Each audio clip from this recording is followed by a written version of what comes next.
अल्लाह का शुक्र है कि सब कुछ खैर आफियत से हो गया। मेरी बेटी ने मेरा मान रख लिया। ऑप्शन ही क्या दिया था आपने उसे? क्या मतलब? कहना क्या चाहती हो? जब हर बात पर मेरे बच्चों को उनकी माँ का माजी याद दिलाकर जलील किया जाएगा तो क्या करेंगे वो? मान ही लेंगे आपकी सब बातें चुपचाप? इस मामले में तुम्हारा माजी कहां से आ गया? और किसने तुम्हारे बच्चों को तुम्हारा माजी लेकर उन्हें जलील करने की कोशिश की? बताओ मुझे। यही तो दुख की बात है।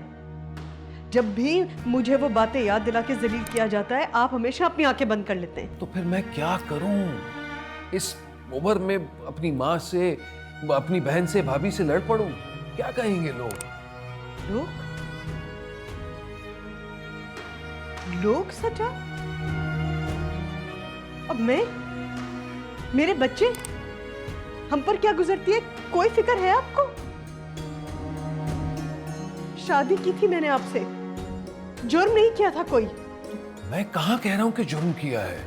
अगर जुर्म नहीं है तो आज तक ये सुलूक क्यों होता है मेरे साथ? हर खुशी हर गम के मौके पर मुझे मेरे बच्चों को वही बातें याद दिला दिलाकर क्यों जलील किया जाता है? मोमना, मेरा यकीन करो, मुझे भी ये सब बिल्कुल अच्छा नहीं लगता। तुम जिस कैफियत से गुजर रही हो मोमना, मुझे उसका एहसास है। लेकिन इस उम्र में मैं अम्मा का मिजाज तो नहीं बदल सकता ना। मैं पूरी कोशिश करूंगा मोमना कि आइंदा ऐसी कोई बात ना हो जिससे तुम्हारी दिल आजारी हो।